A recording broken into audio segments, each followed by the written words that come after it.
여러분 모두 반갑습니다. 예, 어떻게 잘 계셨습니까? 예, 감사합니다.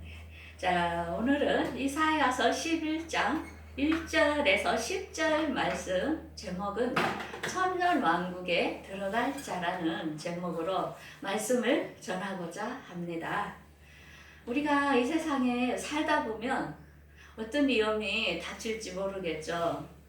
그래서 우리는 너무 불안한 나머지 우리 건강을 위하여 보험을 또 가입하고, 또 불이 날까봐 화재 보험을 넣고, 또 지진이 날까봐 지진 보험을 넣고, 각자 여러 가지의 보험을 넣으면서 우리가 위험으로부터 대비를 하려고 이렇게 살아가고 있죠. 그런데 이 위험에 대한 일은 이 세상에서만 해당이 되는 겁니다. 근데 그 보험회사를 어떻게 믿고 아직도 일어나지도 않은 일을 넣고 있습니까? 그거는 일어날 확률이 있다고 믿기 때문에 가입을 하는 거겠죠.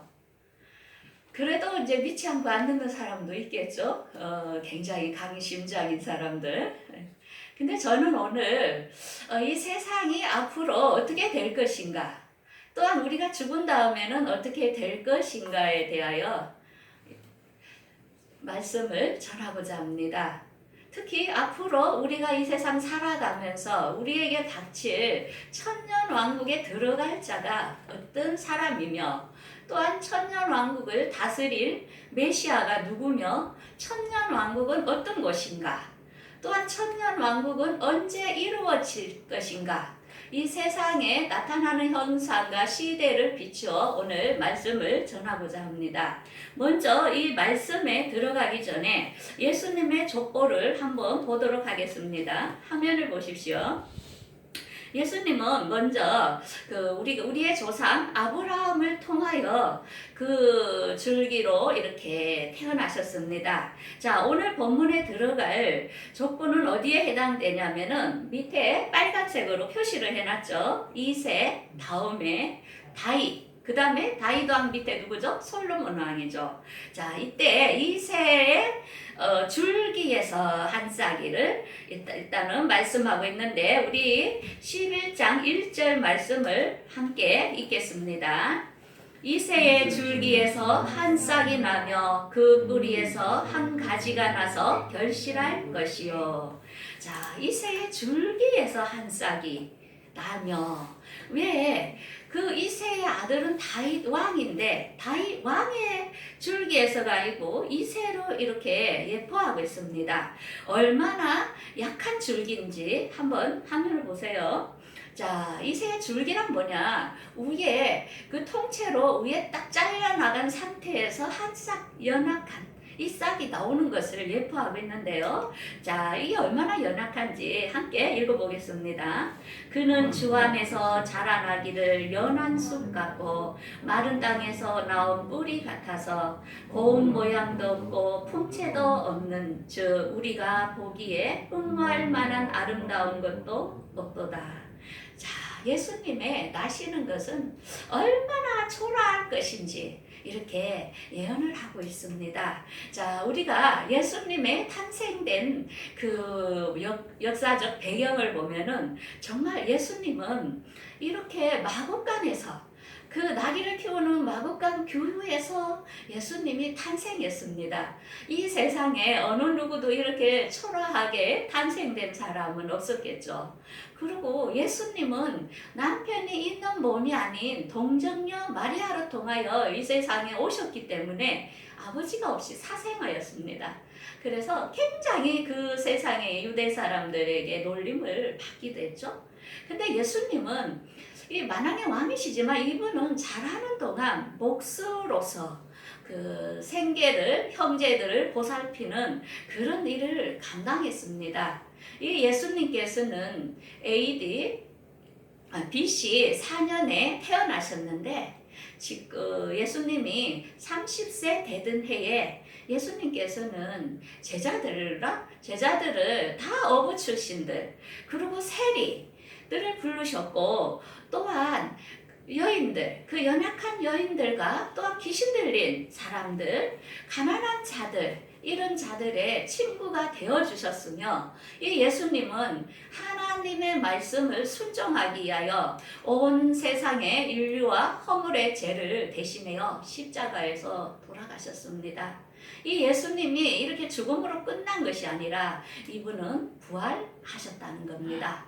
제자들이 보는 앞에서 이렇게 예수님은 부활하셔서 하늘로 올라가시면서 이 예수님이 우리들 보고 내가 다시 초소를 예배하면 너희들을 데리러 오시겠다고 예수님은 재림을 약속하셨습니다. 예수님이 가신 지 이제 2000년이 넘는 이 시기에 우리는 살고 있습니다. 자, 그런데 예수님이 태어난 이스라엘의 유대인들은 예수님을 메시아로 인정하지 않습니다. 그것은 왜 그러냐? 유대인들은 모세 오경만을 믿지 그 나머지 신학은 믿지 않습니다. 왜? 그들이 바라보던 예수님은 메시아는 어떤 메시아를 기다리고 있었냐면 우리 화면에 있는 말씀 함께 읽겠습니다. 내 수완이 차서 내 조상들과 함께 누울 때에 내가 내 몸에서 날씨를 내 뒤에 세워 그의 나라를 견고하게 하리라. 자, 유대인들은 메시아를 다윗의 왕, 어떤 사울의 왕, 이처럼 기름 부은 자, 힘이 센 자, 정신적으로 참으로 통일하여 무관한 사람, 또한 평화를 줄 그런 왕을 기다리고 있습니다. 그런데 예수님은 너무 초라하고 본인들이 기대했던 사람과는 너무나 틀렸기 때문에 지금도 유대인들은 예수님을 메시아로 인정하지 않고 있습니다. 자, 그러면 우리 본문으로 들어가서 그러면 이 오신 메시아는 어떤 성품을 가지고 있고 어떤 속성을 가지고 있는지 이분이 통치하시는 의도는 어떤 내용인지를 한번 보겠습니다. 제가 화면에 있는 말씀을 이사야서 2장 5절까지의 말씀을 요약을 하겠습니다. 이 메시아 예수님은 특별히 지혜와 총명의 영, 재능의 영, 지식과 여호와를 경외하는 영을 함께 소유하신 분이라는 겁니다. 이 예수님은 인간이시면서 하나님, 성령님 함께 삼위일체의 동격을 가지신 분이라는 겁니다. 그리고 예수님은 여호와를 경외함으로 즐거움을 삼는 분. 그건 무슨 뜻이냐? 하나님 말씀을 전적으로 순종하는 하나님 말씀을 이루기 위하여 이 세상에 오신 분이라는 겁니다. 그 다음에 예수님은 눈에 보이는 대로 심판하지 아니하며 귀에 들리는 대로 판단하지 않는 것을 알 수 있습니다. 우리는 어떤 일을 봤을 때 그 사람이 하는 과정은 보지 않고 결과만을 보고 포장하려는 것이 있습니다. 그렇지만은 예수님은 그렇게 보이는 대로 판단하지 않고 우리의 속마음까지를 아신다는 것을 알 수 있습니다. 예수님이 사역하는 당시에 바리새인과 서기관들이 예수님을 시험하기 위해서 어떤 가늠한 여인을 예수님 앞에 이렇게 끌고 왔습니다. 이 여인이 가늠했으니까 어떻게 할 거냐고, 모세의 율법에는 돌로 쳐라 했는데 예수님은 어떻게 할 거냐고 이렇게 빈정대며 예수님을 시험할 때에 예수님께서는 크게 글씨를 썼습니다. 죄 없는 자가 돌로 쳐라. 자, 우리는 죄인입니다. 10보, 50보 누구나 다 죄가 있다는 겁니다. 그런데 내가 좀 어렵다고, 저 사람보다 내가 낫다고 이렇게 우리는 남을 판단하고 정죄할 때가 많지만은 예수님은 우리의 속내를 보시는 분, 우리의 모든 것을 보이는 대로 판단하지 아니하시는 그런 분을 알 수 있습니다. 그 다음에 예수님은 공의로 가난한 자를 심판하며 정직으로 세상의 겸손한 자를 판단한다 했습니다. 자, 우리 사회는 어떤 사회입니까? 조금 불쌍하고 조금 가난하고 어떤 그런 데에 우리는 동정을 많이 가지면서 좀 부자라든지 어떤 잘난 사람 이런 사람들 우리는 막 모독하고 공격하는 시대가 아닙니까? 그렇지 않다는 거죠. 가난한 자든 또 불우한 자든 하나님께서는 예수님께서는 공정하게 심은 대로 행한 대로 판단하시고 심판하시는 분임을 알 수 있습니다. 우리가 이것에 대하여 그 성경 말씀에 이런 예화를 예수님은 말씀하셨습니다. 어떤 부자가 그 달란트를 종들에게 맡겼습니다. 내가 갔다 올 동안 너희들은 이 달란트를 한번 남겨봐라 해서 어떤 사람에게는 5달란트, 어떤 사람에게는 2달란트, 어떤 사람에게는 1달란트를 줬습니다.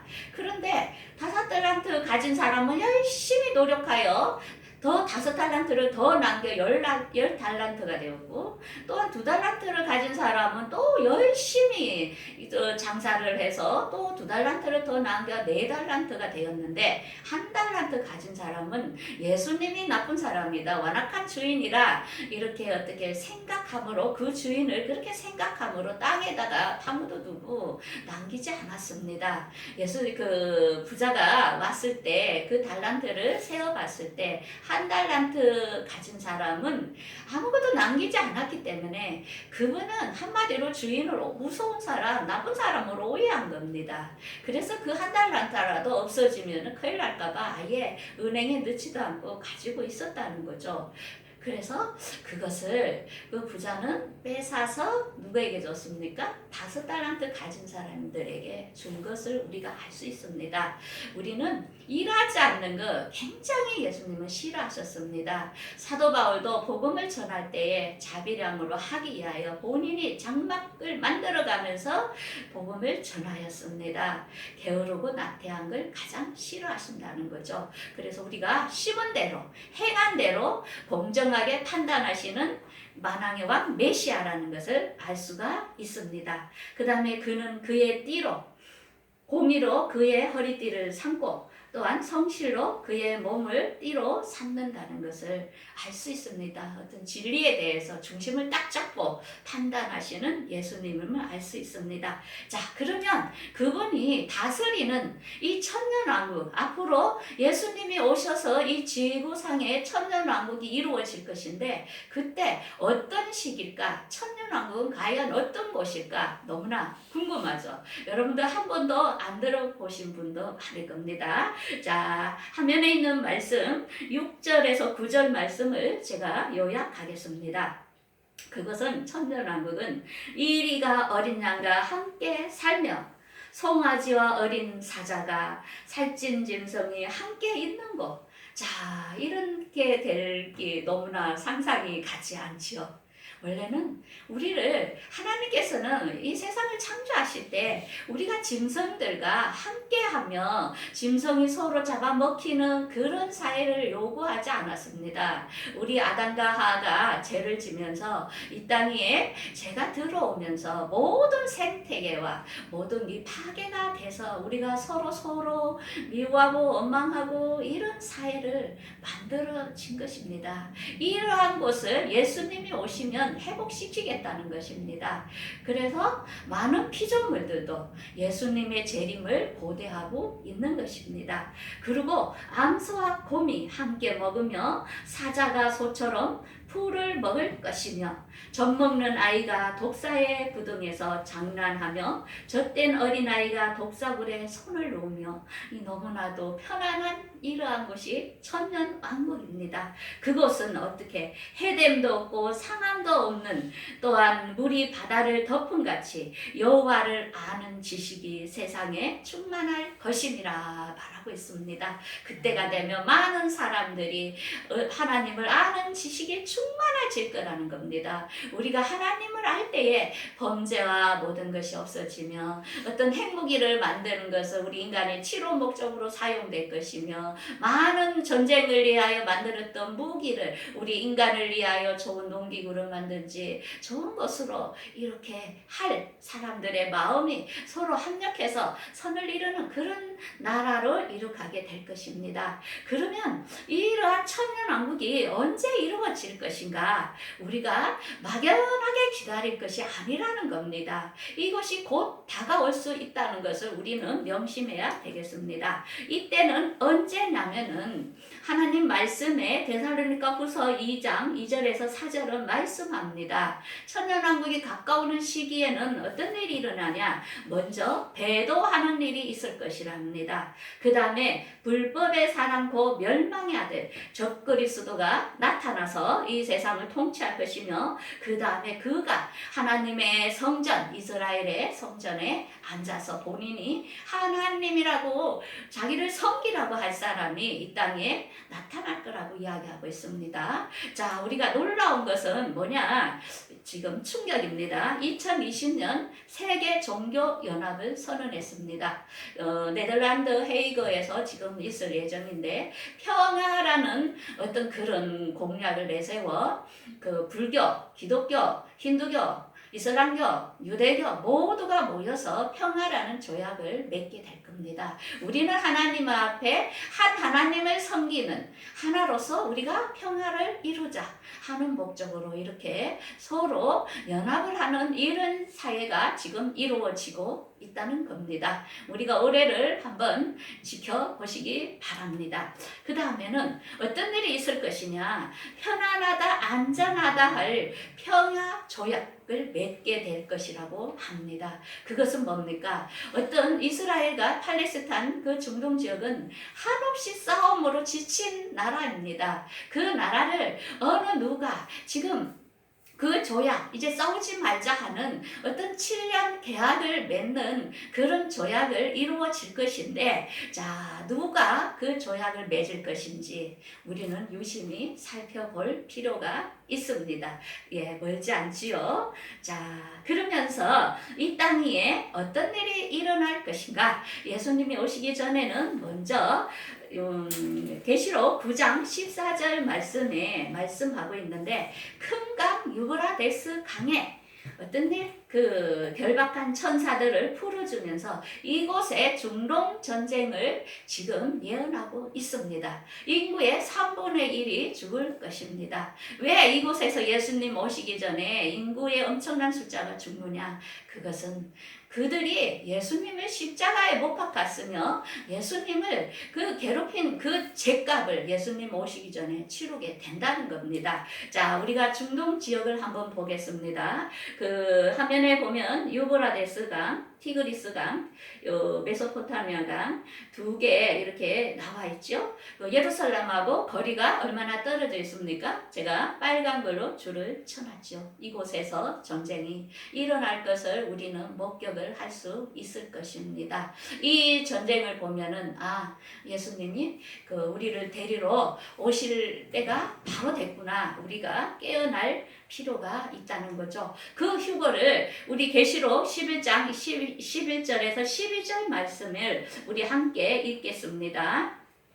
3년 반 후에 하나님께로부터 생기가 그들 속에 들어가매 그들이 발로 일어나서 구경하는 자들이 크게 두려워하더라. 하늘로부터 큰 음성이 있어 이리로 올라오라 함을 그들이 듣고 구름을 타고 올라가니 그들의 원수들도 구경하더라. 그때에 큰 지진이 나서 3분의 1이 무너지고 지진에 죽은 사람이 7천이가 그 남은 자들이 두려워하여 영광을 하늘의 하나님께로 돌리더라.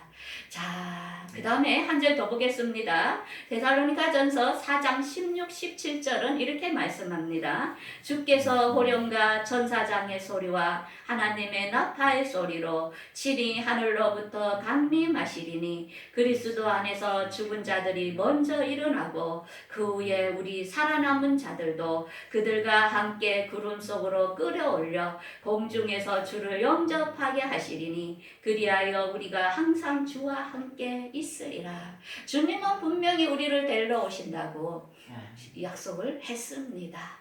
이것을 많이 조롱하는 사람이 있습니다. 그때에 이 사실이 목격하게 된다면 그때 땅을 치며 정말 후회하는 일이 있을 것입니다. 이때에 정신을 차리고 하나님의 말씀을 애곡히 여겼던 많은 사람들이 회개할 일이 생길 것입니다. 그때는 너무나도 늦다는 겁니다. 왜? 그때는 환란기로 그 다음에는 들어가기 때문입니다. 무시무시한 짐승의 표가 등장합니다. 이때에는 이 표가 없는 자는 이마에 손에 오른손에 표를 넣을 것인데 이 표가 없는 사람은 매매를 할 수가 없습니다. 이 사회생활을 할 수 없는 이런 엄청난 시련과 고난이 닥쳐오게 될 것입니다. 많은 사람은 이 표를 넣을 것입니다. 그런데 성경 말씀에는 이 표를 넣는 자는 무조건 지옥이라고 말씀하고 있습니다. 우리는 이런 환란기를 위해서 예수님은 이 환란기를 피하기 위해서 먼저 성도들을 피난을 시킵니다.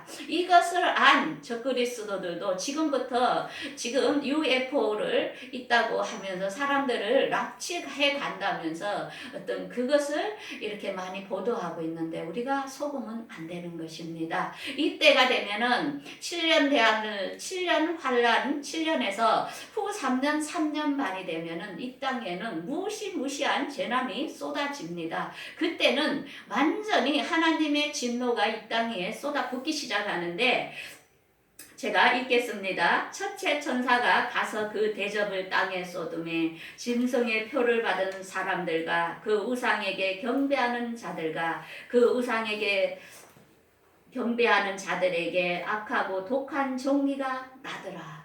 자, 표를 넣은 사람에게는 종기가 난다 합니다. 자, 우리가 함부로 지금 악의 모양이라도 우리는 따라하면 안 됩니다. 지금 표를 넣고 있는데 지금 그 표가 무엇인지는 알 수 없지만 우리는 일단은 넣지 말고 기다려야 된다는 것입니다. 그 다음에 둘째는 바다에 엄청난 생물들이 죽을 것이며 강이 피같이 변하여 물을 먹을 수가 없는 시대에 그 다음에 해가 사람들을 태울 만큼 지구가 온난화가 되겠죠. 그 다음에 어둠 속에서 사람들이 이 표를 받은 사람들은 아픔, 종기로 인하여 아픔을 겪는 시대가 후 3년 반 때에 이런 일이 닥치게 된다는 것입니다. 너무나 힘들겠죠. 그 다음에 이런 일이 지나고 나서 어떤 일이 있냐? 그 계시록 16장 16절은 말씀합니다. 새 영이 히브리어 아마겟돈이라 하는 곳으로 왕들을 모으더라. 아마겟돈 전쟁이 이 지구상에 벌어질 것입니다. 자, 아마겟돈은 어디에 있느냐? 빨간 표시가 있죠. 이스라엘에 이곳에서 인구 3분의 2가 죽는 일이 세상에 벌어질 것인데 이 일이 벌어지는 걸 보시면 하나님 말씀은 진리라는 것을 하나님은 이 세상 모든 것을 주관하고 있다는 것을 여러분들은 깨우쳐야 될 것입니다. 자, 하나님 말씀 계시록 19장 19에서 21절에 이미 예언을 하고 있습니다. 그때에 전쟁으로 인하여 이 세계가 온 세계가 그 아마겟돈에 난리를 치를 때에 그때 하늘에서 예수님이 먼저 간 성도들과 함께 백마 타고 이곳에 오신다고 약속을 하고 있습니다. 우리 이 말씀을 우리 함께 다 같이 읽어보겠습니다. 또 내가 봄에 그 짐승과 땅의 임금들과 그들의 군대들이 모여 그 말 탄 자와 그의 군대와 더불어 전쟁을 일으키다가 짐승이 잡히고 그 앞에서 표적을 행하는 거짓 선지자도 함께 잡혔으니 이는 짐승의 표를 받고 그의 우상에게 경배하던 자들을 표적으로 미혹하던 자라. 이 둘이 산채로 유황불 불에 붙는 못에 던지오고 그 나머지는 말탄 자와 입으로부터 나오는 검의 죽음에 모든 새가 그들의 새로 배불리더라. 자, 전쟁이 한참 일어날 때 예수님께서 이 땅에 온 거짓 선지자 그 다음에 짐승 그를 이렇게 유황불에 바로 지옥으로 잡아넣고 그 다음에 사탄을 어디에? 무지갱에다가 가다 놓게 될 것입니다. 이렇게 사탄을 무지갱에 가다 놓게 되니까 이곳에 뭐가 이루어지겠습니까? 천년왕국이 이루어집니다. 그때부터 천년이 이 땅 위에 이루어질 것인데 이때는 오늘 우리가 본 것처럼 너무나 편안한 그런 곳이 이 땅 위에 앞으로 이루어지게 될 것입니다. 그런데 누구나 천년왕국에 누리는 것은 아닙니다. 천년왕국에 들어갈 사람을 성경 말씀에 분명히 말씀하고 있습니다. 자, 한번 보겠습니다. 천년왕국에 들어갈 사람, 보좌에 앉은 사람, 예수의 증언과 말씀 때문에 못배임을 당한 사람, 짐승과 그의 우상에게 경배하지 아니하고 이마와 손에 그의 표를 받지 아니한 사람, 이 사람들이 천년 왕국에서 왕 노릇을 한다는 겁니다. 이들은 아기를 낳고 계속 사는 이 사람이 아니고 천년 왕국은 따로 있습니다. 따로 이곳은 부활체로서 이미 휴거된 사람, 이긴 자의 삶을 산 사람들, 이런 자들은 예수님과 동격한 부활체로 부활하여 거기는 아기 낳고 이런 것이 아니라 왕같이 예수님과 같이 통치를 할 무리가 있고, 그 다음에 천년 왕국 바깥에는 우리 인구 이렇게 그동안의 많은 전쟁으로 인해서 그 중에서 살아남은 2세들, 이런 사람들이 이렇게 세상에서 아름답게 살게 됩니다. 그들은 다시 아기를 낳고 하면서 천년을 살게 되며, 그리고 굉장히 바다와 모래 같은 인구가 다시 번성하게 될 것입니다. 이 부분에서 많은 분들이 오해를 하고 있는데 틀리다는 겁니다. 신분이 완전 틀립니다. 자, 그러고 나서 천년이 차고 나면은 어떤 일이 벌어지냐? 이때에 잠시 그 사탄을 풀어놓게 됩니다.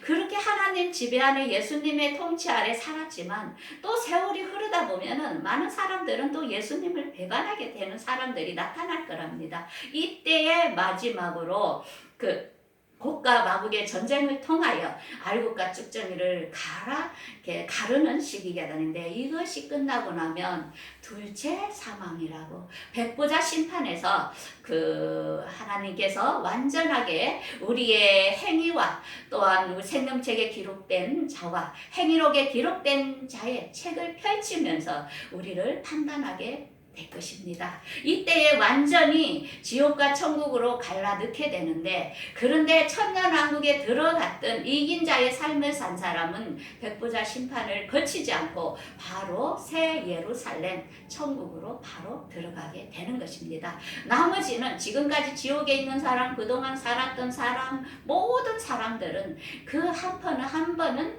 거기에 심판을 받아야 될 때가 온다는 것입니다.